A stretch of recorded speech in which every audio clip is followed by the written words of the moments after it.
எனக்கு வந்து pastor no சொல்லிட்டாருன்னா அவ்வளவுதான், இதை ஸ்டாப் பண்ணிடலாம். இல்லன்னா இல்லன்ற தைரியத்துல நான் இருந்தேன். யாரெல்லாம் எங்களுக்கு விரோதமா கூட்டம் கூடுறாங்களோ அவங்களெல்லாம் நான் கலைக்கிறேன். நாங்க விக்டர் பாஸ்டர் கிட்ட வரோம்னு உங்களுக்கு தெரிஞ்சதுனால அவங்களுக்கு ஒரு கோபம் பாஸ்டர் மேல இருந்துச்சு.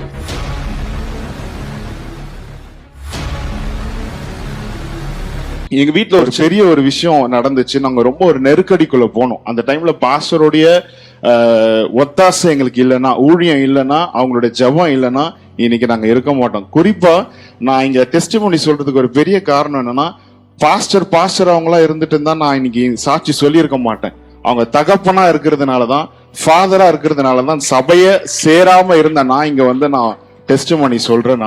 நாங்க ஒரு மேரேஜ் 2 மாசத்துல ஒரு பெரிய ஒரு நெருக்கடி, ஒரு இழப்பை நாங்க சந்திச்சோம்.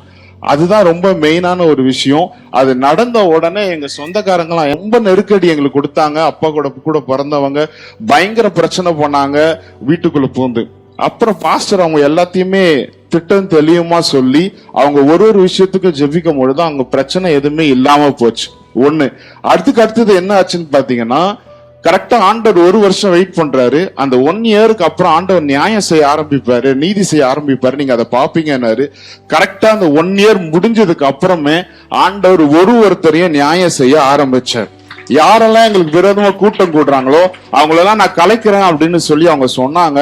அவங்க எல்லாரையும் ஆண்டவர் கலைச்சார். அவங்களை கலைச்சாங்களோ இல்லையோ, நாங்க விக்டர் பாஸ்டர் கிட்ட வரோம்னு உங்களுக்கு தெரிஞ்சதுனால அவங்களுக்கு ஒரு கோபம் பாஸ்டர் மேல இருந்துச்சு. பட் ஆனா யாரு பாஸ்டர் விக்டர் பாஸ்டர் போறீங்களோ அவர் சரியில்லைன்னு சொன்னாரோ அவர் இன்னைக்கு உயிரோடவே இல்லை.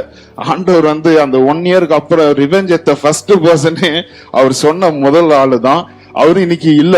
பாஸ்டர் யாரெல்லாம் சொல்லி ஜெபம் பண்ணாங்களோ அந்த ப்ராப்ளம் எல்லாமே, சொந்தக்காரங்க மூலியமா வந்த ப்ராப்ளம்ஸ் எல்லாமே எங்களுக்கு வந்து சால்வ் ஆச்சு. ஒரு பெரிய சமாதானத்தோட நாங்க இளைப்பாறு பண்ணும்படிக்கு ஆண்டவர் எங்களை பிளஸ் பண்ணார். ரொம்ப எல்லாருக்குமே தேங்க்ஸ் பண்ண, சபைக்கும் ஊழியத்துக்கும் அந்த ஊழியருக்கும் ஊழியர் குடும்பத்துக்கும் நான் மறுபடியும் தேங்க்ஸ் பண்ணிக்கிறேன். Thank you so much.